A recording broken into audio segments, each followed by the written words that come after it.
તો ચાલો મિત્રો, હવે આપણે લેક્ટોઝ અને માલ્ટોઝથી અલગ પડતી હોય એવી ડાયસેકરાઇડ સુક્રોઝનો અભ્યાસ કરીએ. સુક્રોઝ આ બંને કરતાં ખૂબ જ અલગ પડતી અને અગત્યની શર્કરા છે. આ સુક્રોઝને કેન સુગર અને ટેબલ સુગર પણ કહેવાય છે. કેન સુગર કેમ કહેવાય છે? કેમ કે એને સુગર કેન શેરડીમાંથી પ્રાપ્ત કરાય છે. અને ટેબલ સુગર કેમ કહેવાય? ટેબલ સુગર એટલે કહેવાય કે ડાઇનિંગ ટેબલમાં આપણે જે ખોરાક લઈએ છીએ એ ખોરાકની અંદર પણ વપરાય છે, એટલે આપણે એને ટેબલ સુગર કહીએ છીએ. આ સુક્રોઝ એ નોન રિડ્યુસિંગ શર્કરા છે, બાકી આગળની બંને ડાયસેકરાઇડથી અલગ પડે છે. બીજું, આ સુક્રોઝની ગળપણ મીઠા ક્ષમતા સૌથી વધારે છે, 100 જેટલી. એટલે તો આપણે એનો ખાંડ તરીકે ઉપયોગ કરીએ છીએ. એટલે તો આપણે એને શું નામ આપ્યું? Table sugar. કેમ કે આપણે ખોરાકમાં એને વાપરીએ છીએ અને ખોરાક આપણે ડાઇનિંગ ટેબલ ઉપર લઈને બેસીએ છીએ, એટલે નામ શું આપ્યું? એને ટેબલ સુગર કહેવાય. ચલો આપણે આ સુક્રોઝનું બંધારણ જોઈએ. સૌથી અગત્યનું, આ સુક્રોઝ એ બે શર્કરાના જોડાણથી બને છે. કઈ બે શર્કરા? Glucose plus fructose. પણ કેવો ગ્લુકોઝ? આલ્ફા ગ્લુકોઝ અને બીટા ફ્રુક્ટોઝ એકબીજા સાથે ગ્લાયકોસિડિક બંધથી જોડાય એટલે શું બનશે? સુક્રોઝ. કેવી રીતે જોડાય? આપણે બંધારણ સમજીએ. અહીંયા મેં તમને આ ગ્લુકોઝની રિંગ બતાવી છે, પાયરેનોઝ. અને નીચે જો અહીંયા મેં નીચે બતાવ્યું છે, નીચે મેં તમને ફ્રુક્ટોઝની ફ્યુરેનોઝ રિંગ બતાવી છે. ફ્રુક્ટોઝમાં ફ્યુરેનોઝ રિંગ હોય, કેમ કે 4 કાર્બન વચ્ચે રિંગ રચાય છે, એટલે એને ફ્યુરેનોઝ રિંગ કહેવાય. ચલો હવે આપણે આ બંધારણ પૂરા કરીને એમાં ગ્લાયકોસિડિક બંધનું નિર્માણ કરીએ. આ ગ્લુકોઝને તો તમે બધા ઓળખો છો. ચાલો સૌથી પહેલાં આપણે એમાં કાર્બનના નંબર આપી દઈએ.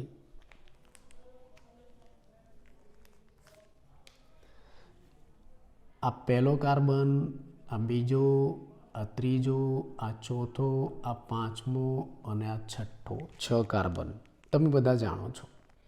હવે આપણે એની સંયોજકતા પૂરી કરીએ. પહેલા કાર્બન ઉપર શું આવશે? HOH. ગ્લુકોઝમાં તમે બધા જાણો છો. બીજામાં પણ HOH. ચલો ત્રીજામાં શું આવે? ત્રીજામાં OH આવે. ચોથામાં શું આવે? ચોથામાં HOH. પાંચમામાં ખાલી H અને છઠ્ઠામાં CH2OH. આ આલ્ફા ગ્લુકોઝ તૈયાર. હવે આપણે શું બનાવવાનું છે? ફ્રુક્ટોઝ. ફ્રુક્ટોઝમાં કઈ રિંગ આવે છે? ફ્યુરેનોઝ, પાયરેનોઝ નહીં. ચલો ફ્યુરેનોઝ રિંગ બનાવીએ. એની પહેલાં કાર્બન નંબર આપી દઈએ. તમે જાણો છો કે ફ્યુરેનોઝ રિંગ એમાં 4 કાર્બનની વચ્ચે રિંગ રચાય છે, એટલે ફ્યુરેનોઝ નામ આપ્યું છે. અને ફ્યુરેનોઝ રિંગની અંદર 4 કાર્બન છે, પણ 2 કાર્બન બહાર રહેલા છે. આપણે નંબર આપીએ. પહેલા નંબરનો કાર્બન રિંગની બહાર, આ બીજા નંબરનો, આ ત્રીજા, આ ચોથા, પાંચમા, એમ છઠ્ઠા નંબરનો કાર્બન પણ રિંગની બહાર છે. જ્યારે તમે ફ્રુક્ટોઝ બનાવો છો ત્યારે ફ્યુરેનોઝ રિંગ દોરી પડે, અને ફ્રુક્ટોઝની ફ્યુરેનોઝ રિંગ છે એમાં 2 કાર્બન બહાર રહે છે, પહેલા નંબરનો અને છેલ્લા નંબરનો કાર્બન રિંગની બહાર રહે છે. ચલો આપણે લખીએ. પહેલા નંબરનો કાર્બન એટલે ત્યાં શું આવશે? CH2OH. બીજા નંબરના કાર્બન ઉપર શું હતું? OH. ચલો ત્રીજા નંબરના કાર્બનમાં શું આવે? હેક્સોસ શર્કરા છે. કોઈ પણ હેક્સોસ હોય તો ત્રીજા નંબરના કાર્બન ઉપર OH આવે. ચોથા નંબર ઉપર શું આવે? HOH. પાંચમામાં શું આવે? H અને છઠ્ઠામાં CH2OH. તો આ આપણી પાસે ફ્રુક્ટોઝ તૈયાર થઈ ગયો. ખ્યાલ આવી ગયો? આ ફ્રુક્ટોઝ છે આપણી પાસે. યાદ છે ને બંધારણ? આ ફ્રુક્ટોઝ. પણ આપણે આ જે ફ્રુક્ટોઝ દોર્યું ને એ આલ્ફા ફ્રુક્ટોઝ છે. આપણે તો કયું ફ્રુક્ટોઝ જોઈએ છે? Beta fructose. તો શું થાય? આલ્ફાને બીટામાં ફેરવવું હોય તો શું કરવું પડે? રિંગનો પહેલો કાર્બન છે ને એના સ્થાન બદલી નાખવા પડે. અહીંયા રિંગનો પહેલો કાર્બન, રિંગનો બંધારણનો નહીં, રિંગનો પહેલો કાર્બન આ બીજા નંબરનો. આ રિંગનો પહેલો કાર્બન છે એમાં CH2H ઉપર છે અને OH નીચે છે. આ આલ્ફા સ્વરૂપ. તો બીટામાં આપણે બદલી નાખવાનું. OH ઉપર લઈ જવાના, CH2OH ને નીચે લાવી દેવાના. ચલો આપણે એવું કરી નાખીએ. હવે આ CH2OH છે એને નીચે લાવી દઈએ. અહીંયા CH2H અને OH ને ઉપર લઈ જઈએ તો આ શું થઈ ગયું? Beta D fructose. ચલો તો હવે આપણી પાસે આલ્ફા ગ્લુકોઝ અને બીટા ફ્રુક્ટોઝ બંને તૈયાર. આ બંને એકબીજા સાથે જોડાશે. કયા બંધથી? ગ્લાયકોસિડિક બંધથી. આ ગ્લાયકોસિડિક બંધ ક્યાં રચાશે? તો આ ગ્લુકોઝના પહેલા નંબરનો કાર્બન અને આ ફ્રુક્ટોઝના બીજા નંબરના કાર્બન વચ્ચે રચાશે. આ બંને OH વચ્ચે રચાશે અહીંયા. બરાબર, H2O દૂર થશે, અહીંથી H2O નીકળી જાય. એટલે શું થશે? આ પહેલા અને બીજાની વચ્ચે ગ્લાયકોસિડિક બંધ રચાશે, અહીંથી H2O દૂર થશે અને આ બંને એકબીજા સાથે આવા ઓક્સિજનના ગ્લાયકોસિડિક બંધથી જોડાશે. અહીંયા મેં જોડી દીધા. એનું જ બંધારણ અહીંયા પાછું મૂકી દીધું, ગ્લુકોઝ, અહીંયા ફ્રુક્ટોઝ મૂકી દીધું અને આ બંનેને ઓક્સિજનના બંધથી જોડી દીધા, આ ગ્લાયકોસિડિક બંધ. તો આ જે આખો અણુ બન્યો, આ રહ્યો, આને શું કહેવાય છે? સુક્રોઝ કહેવાય છે. અને અહીંયા ગ્લાયકોસિડિક બંધ ક્યાં બન્યો? પહેલા અને બીજા કાર્બન વચ્ચે. ગ્લુકોઝનો પહેલા નંબરનો કાર્બન અને ફ્રુક્ટોઝના બીજા નંબરના કાર્બન વચ્ચે ગ્લાયકોસિડિક બંધ બન્યો. અને એમાં આ પહેલા નંબરનો કાર્બન જે ગ્લુકોઝનો છે એ ગ્લુકોઝ કયો છે? આલ્ફા. એટલે આ બંધને શું કહેવાય? આલ્ફા 1,2 ગ્લાયકોસિડિક બંધ. પરીક્ષામાં તમને પૂછાય કે સુક્રોઝમાં નીચે આપેલ પૈકી કયા પ્રકારનો બંધ જોવા મળશે? તો આલ્ફા 1,2 ગ્લાયકોસિડિક બંધ. જુદા જુદા ઓપ્શન આપેલા હોય. તો અહીંયા આપણે 2 શર્કરાના જોડાણવાળી ઓલિગોસેકેરાઇડ પૂરી કરી, જેમાં 2 શર્કરાનું જોડાણ છે. ચલો આપણે 3 શર્કરાનું જોડાણ પૂરું કરીએ અને 3 શર્કરાના જોડાણથી જે ઓલિગોસેકેરાઇડ બને એને શું કહેવાય? ટ્રાયસેકેરાઇડ. જેમાં 3 શર્કરાઓ જોડાય છે. ઉદાહરણ તરીકે રેફિનોઝ સૌથી જાણીતી પ્રચલિત વનસ્પતિજન્ય ટ્રાયસેકેરાઇડ છે. આ રેફિનોઝ ગ્લુકોઝ, ગેલેક્ટોઝ અને ફ્રુક્ટોઝ જેવા અણુઓ જોડાવાથી બને છે. આ રેફિનોઝ એ સુગર બીટ, કોફી જેવી વનસ્પતિઓમાંથી તમને પ્રાપ્ત થાય છે અને એ નોન રિડ્યુસિંગ શર્કરા છે. તો અહીંયા આપણે ઓલિગોસેકેરાઇડનો આપણા સિલેબસ પ્રમાણે અભ્યાસ પૂરો કર્યો. આપણા સિલેબસ પ્રમાણે કહું છું, નતર આગળ તો ટ્રાયસેકેરાઇડ જેમ ટેટ્રા, પેન્ટા એવી 10 સુધીની સેકેરાઇડ આવે, પણ આપણા સિલેબસમાં ખાલી ડાયસેકેરાઇડ જ આપેલી છે. પણ મેં વધારાની એક તમને ટ્રાયસેકેરાઇડ પણ કહી દીધી. તો અહીંયા પુસ્તક પ્રમાણે, આપણા સિલેબસ પ્રમાણે ઓલિગોસેકેરાઇડ પૂરું થયું. અને હવે આપણે કાર્બોદિતનો ત્રીજો પ્રકાર લઈશું. કયું? પોલીસેકેરાઇડ. એટલે શું? પોલીસેકેરાઇડ. પોલી એટલે ઘણા બધા, સેકેરાઇડ એટલે શર્કરા. આમાં ઘણી બધી શર્કરાઓ જોડાય છે. કેટલી? 10 કરતાં વધારે. 10 કરતાં વધારે મોનોસેકેરાઇડ એકબીજા સાથે ગ્લાયકોસિડિક બંધથી જોડાઈને એક લાંબી રેસામય શૃંખલા બનાવે છે, જેને પોલીસેકેરાઇડ કહેવાય છે. એકદમ લાંબી રેસા જેવી શૃંખલા બનશે, જેને આપણે પોલીસેકેરાઇડ કહીશું.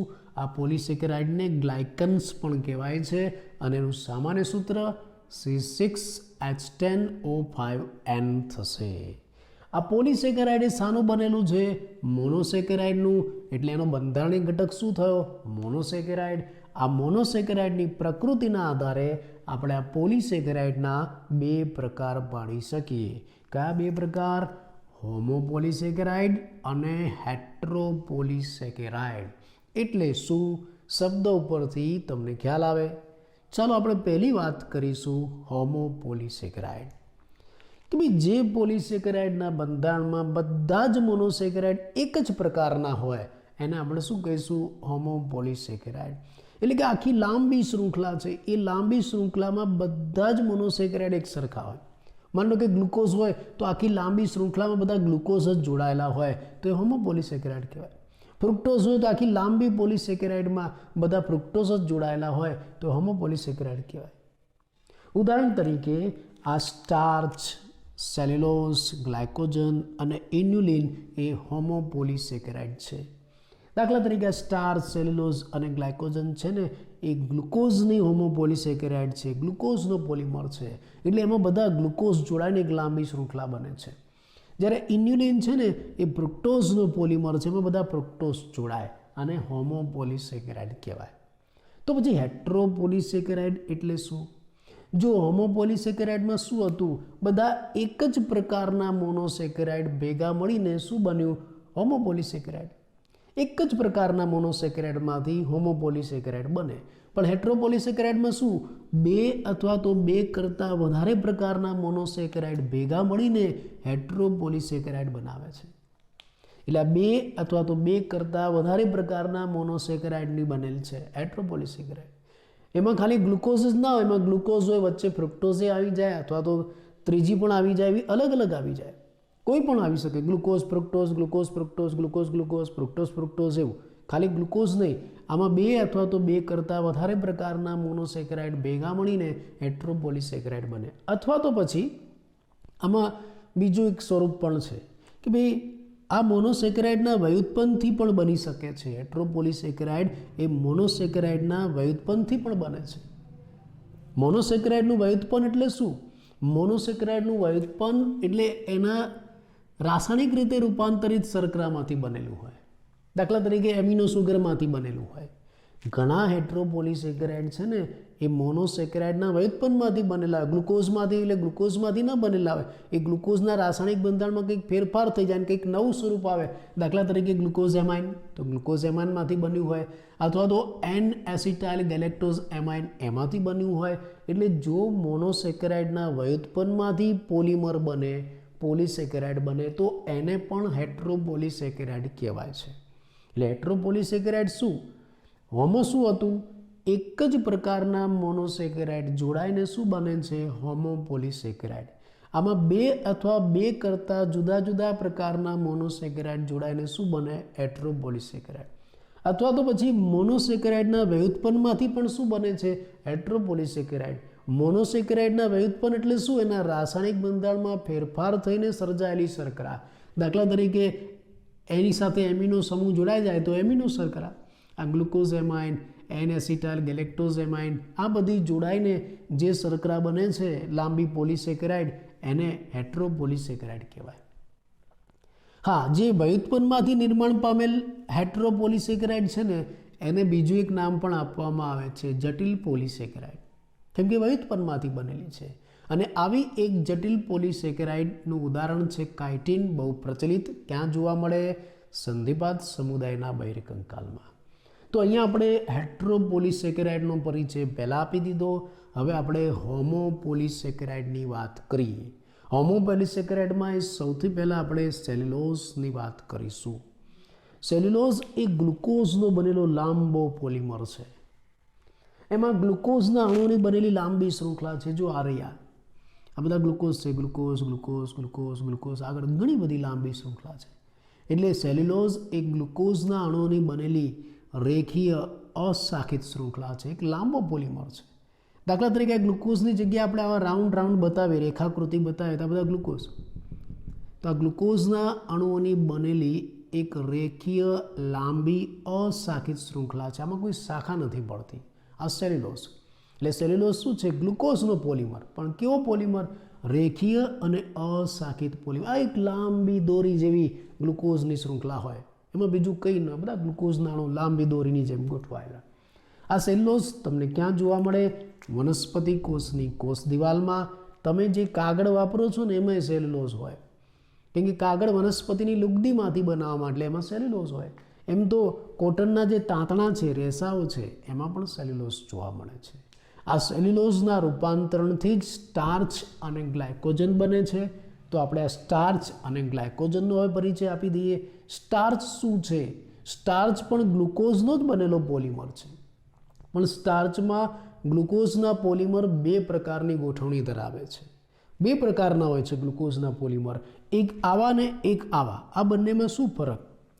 જો આ સ્ટાર્ચમાં આ જે ગ્લુકોઝનો પોલિમર છે ને એમાં કેવી રચના છે? એમાં આ ગ્લુકોઝનો પોલિમર છે એ લાંબી અશાખિત શૃંખલા બનાવે છે. આમાં હતી એવી જ. આ સેલ્યુલોઝ પણ ગ્લુકોઝનો બનેલો પોલિમર હતો. તો જો આ સ્ટાર્ચ એ પણ ગ્લુકોઝનો બનેલો પોલિમર. અને આ ગ્લુકોઝનો બનેલો પોલિમર કેવી છે? એ પણ લાંબી અશાખિત શૃંખલા છે. પણ સ્ટાર્ચની અંદર આ જે લાંબી અશાખિત શૃંખલા છે ને એ આ રીતે કુંતલાકારે ગોઠવાય છે. જો આમાં સીધી રેખા સ્વરૂપે ગોઠવાતી હતી, આમાં કુંતલાકારે. આવા સ્વરૂપનો જે ગ્લુકોઝનો પોલિમર સ્ટાર્ચમાં છે એને એમાઇલોઝ કહેવાય છે. અને સ્ટાર્ચમાં બીજો એક પોલિમર પણ છે ગ્લુકોઝનો, જે આવો શાખી જ છે. ચલો આ લાંબી શૃંખલા ગ્લુકોઝની, અને પાછી એમાંથી આવી શાખા પડે. આ એક લાંબી શૃંખલા છે ગ્લુકોઝની, અહીંથી એક બીજી શાખા નીકળી ગ્લુકોઝની, અહીંથી ત્રીજી નીકળી.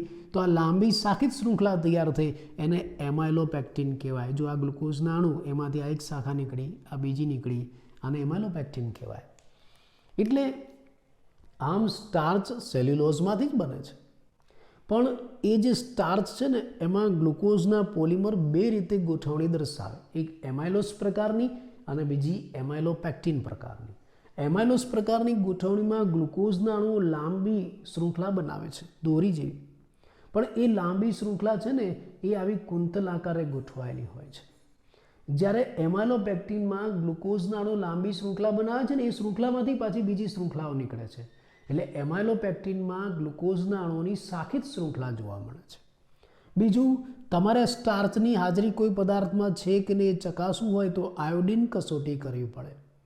તમે આયોડિન કસોટી કરશો, તમે આ સ્ટાર્ચમાં આયોડિન ઉમેરશો એટલે એ આયોડિન આ જે કુંતલ છે આવા ગ્લુકોઝના કુંતલો છે એ કુંતલ સાથે આયોડિન જોડાઈ જશે અને એના કારણે આ સ્ટાર્ચ આપણને વાદળી રંગ આપશે. હા, તમે એ આયોડિન કસોટી સેલ્યુલોઝમાં ન કરી શકો, એમાં નેગેટિવ આવે, કેમ કે એમાં આ રીતે ગ્લુકોઝની લાંબી શૃંખલા ખરી, પણ એ શૃંખલા આવી કુંતલ આકારે નથી, આવી સીધી રેખા સ્વરૂપે છે. એટલે સેલ્યુલોઝમાં આયોડિન કસોટી ન થાય. સ્ટાર્ચની હાજરી ચકાસવા માટે આયોડિન કસોટી થાય છે, તમે કરી શકો છો. બીજું, આ સ્ટાર્ચનું કામ શું? આ સ્ટાર્ચ વનસ્પતિમાં ખોરાકનો સંગ્રહ કરે છે, ઉર્જા ભંડાર તરીકે વર્તે છે. જો વનસ્પતિમાં ખોરાકનો સંગ્રહ સ્ટાર્ચ કરતું હોય તો પ્રાણીમાં કોણ કરે છે? ગ્લાયકોજન. એટલે તો ગ્લાયકોજનને શું કહેવાય છે? પ્રાણીજ સ્ટાર્ચ કહેવાય છે. અને એનું બંધારણ પણ કેવું છે? કંઈક સેલ્યુલોઝ જેવું. એમાંથી રૂપાંતર પામીને જ આ ગ્લાયકોજન બનેલું છે. અને ગ્લાયકોજનની જે ગ્લુકોઝની બનેલી લાંબી શૃંખલા છે ને એ આવી શાખિત છે, એમાઇલોપેક્ટિન પ્રકારની. જો આ એક શૃંખલા, એમાંથી આ બીજી શાખા નીકળી, આ ત્રીજી, આ ચોથી, ફરી પાછી અહીંથી એક શાખા નીકળી, આ બીજી, ત્રીજી. આ ગ્લાયકોજન છે, એ શાખિત શૃંખલા છે. ગ્લાયકોજનમાં જે જમણો છેડો છે આ બાજુનો, એને આપણે રિડ્યુસિંગ છેડો કહીશું, અને જે ડાબો છેડો છે એને નોન રિડ્યુસિંગ કહીશું. બરાબર? આ ગ્લાયકોજન પ્રાણી સ્ટાર્ચ એવું આપણે કહીએ. જેમ વનસ્પતિમાં સ્ટાર્ચ ખોરાકનું સંગ્રહ કરે છે એમ પ્રાણીમાં ગ્લાયકોજન ખોરાકનું સંગ્રહ કરે છે, એટલે પ્રાણી સ્ટાર્ચ કહેવાય છે. બીજું, એનું બંધારણ આ સ્ટાર્ચના એમાઇલોપેક્ટિન જેવું છે, જો આવું શાખિત, ખ્યાલ આવે? એટલે એને પ્રાણી સ્ટાર્ચ કહેવાય છે. અને આ જે ગ્લાયકોજન છે એમાં બે છેડા જોવા મળે છે. જમણા છેડાને આપણે રિડ્યુસિંગ કહીશું, ડાબા છેડાને નોન રિડ્યુસિંગ. MCQમાં પણ આવી શકે છે. તો અહીંયા આપણે કાર્બોદિતના 3 પ્રકારનો અભ્યાસ પૂરો કર્યો: મોનોસેકેરાઇડ, ઓલિગોસેકેરાઇડ અને પોલિસેકેરાઇડ. ફરી એકવાર આપણે આ પોલિસેકેરાઇડને રિવિઝનમાં લઈ લઈએ.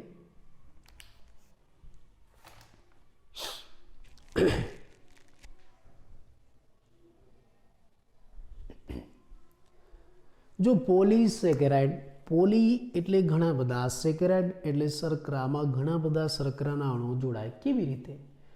10 કરતાં વધારે મોનોસેકેરાઇડ એકબીજા સાથે ગ્લાયકોસિડિક બંધથી જોડાઈને એક લાંબી રેસા જેવી શૃંખલા બનાવે, એને પોલિસેકેરાઇડ કહેવાય. એનું સામાન્ય સૂત્ર C6H10O5N, અને આગળ આવો લીટો કરવો, કેમ કે લાંબી શૃંખલા છે એટલે. એને ગ્લાયકેન્સ પણ કહેવાય છે.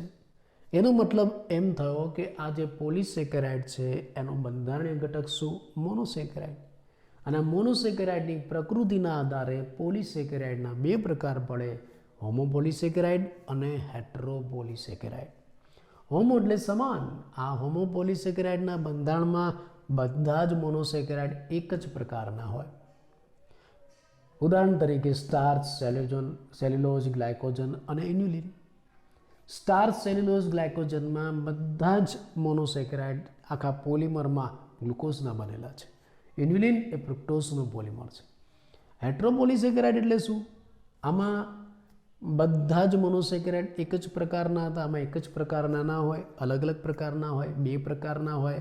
અથવા તો 2થી વધારે અલગ અલગ પ્રકારના મોનોસેકેરાઇડ ભેગા મળીને પોલિસેકેરાઇડ બનાવે એને હેટ્રોપોલિસેકેરાઇડ કહેવાય. અથવા તો પછી મોનોસેકેરાઇડના વ્યુત્પન્નથી પણ જે પોલિસેકેરાઇડ બને એને પણ હેટ્રોપોલિસેકેરાઇડ કહેવાય. વ્યુત્પન્ન એટલે શું? તો એના રાસાયણિક બંધારણમાં ફેરફાર થઈને જે નવી શર્કરા બને, દાખલા તરીકે એમિનો શર્કરા, ગ્લુકોઝેમાઇન, એન એસિટાઇલ ગેલેક્ટોઝેમાઇન, આમાંથી જે નવી પોલિસેકેરાઇડ શૃંખલા બને એને હેટ્રોપોલિસેકેરાઇડ પણ કહેવાય છે અને એને જટિલ પોલિસેકેરાઇડ પણ કહેવાય. આવું જ એક જટિલ પોલિસેકેરાઇડનું ઉદાહરણ આપણે બધા જાણીએ છીએ, કાઇટિન, જે સંધિપાદ સમુદાયના બહિર્કંકાલમાં છે. ચલો, આ તો આપણે હેટ્રોપોલિસેકેરાઇડની વાત કરી. હવે આપણે હોમોપોલિસેકેરાઇડ જોઈ લઈએ. એમાં સૌથી પહેલાં આપણે સેલ્યુલોઝની વાત કરીશું. સેલ્યુલોઝ એ ગ્લુકોઝનો બનેલો પોલિમર છે.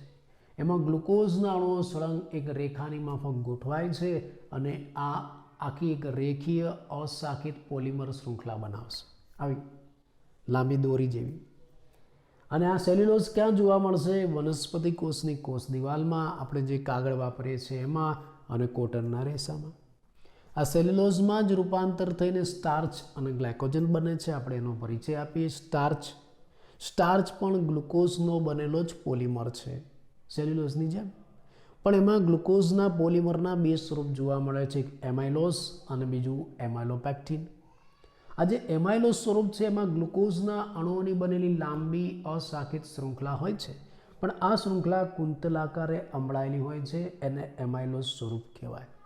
જ્યારે એમાઇલોપેક્ટિનમાં પણ ગ્લુકોઝના અણુઓની બનેલી લાંબી શૃંખલા છે, પણ એ શૃંખલામાંથી બીજી શૃંખલાઓ પણ નીકળે છે, એટલે એને શાખિત શૃંખલા કહેવાય છે એમાઇલોપેક્ટિન. આ એક લાંબી શૃંખલા, એમાંથી બીજી નીકળી, આ ત્રીજી નીકળી, એમાઇલોપેક્ટિન. એટલે સ્ટાર્ચની અંદર તમને ગ્લુકોઝના પોલિમરના 2 સ્વરૂપ જોવા મળશે, એમાઇલોસ અને એમાઇલોપેક્ટિન. તમને જેવ રાસાયણિક કસોટી એવા પ્રેક્ટિકલમાં પણ આવે છે કે આપેલ પદાર્થમાં સ્ટાર્ચની હાજરી છે કે નહીં. એની નિર્ણાયક કસોટી એટલે આયોડિન કસોટી. તમારે કોઈ પદાર્થમાં સ્ટાર્ચ રહેલો છે કે નહીં એ જાણવું હોય તો એમાં આયોડિન ઉમેરવાનું. એ આયોડિન શું કરશે? એ સ્ટાર્ચના જે કુંતલાકાર સ્વરૂપ છે ને એની સાથે જોડાઈ જશે અને વાદળી રંગ આપશે. જો કે આયોડિન સેલ્યુલોઝમાં વાદળી રંગ નહીં આપી શકે, કેમ કે એમાં આવું કુંતલાકાર સ્વરૂપ નથી. આ સ્ટાર્ચ એ વનસ્પતિમાં ખોરાક સંગ્રહનું, શક્તિના સંગ્રહનું કામ કરે છે, ઉર્જા ભંડાર તરીકે ઓળખાય છે. બસ એવો જ શક્તિનો સંગ્રહ પ્રાણીઓમાં ગ્લાયકોજન કરે છે અને એટલે જ ગ્લાયકોજનને પ્રાણી સ્ટાર્ચ કહેવાય છે.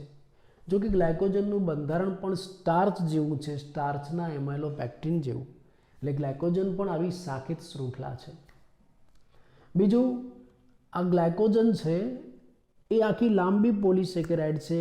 એના જે જમણો છેડો છે એને રિડ્યુસિંગ છેડો આપણે કહીશું અને ડાબો છેડો છે એને નોન રિડ્યુસિંગ છેડો કહીશું. તો અહીંયા આપણે કાર્બોદિતનો અભ્યાસ પૂરો કર્યો.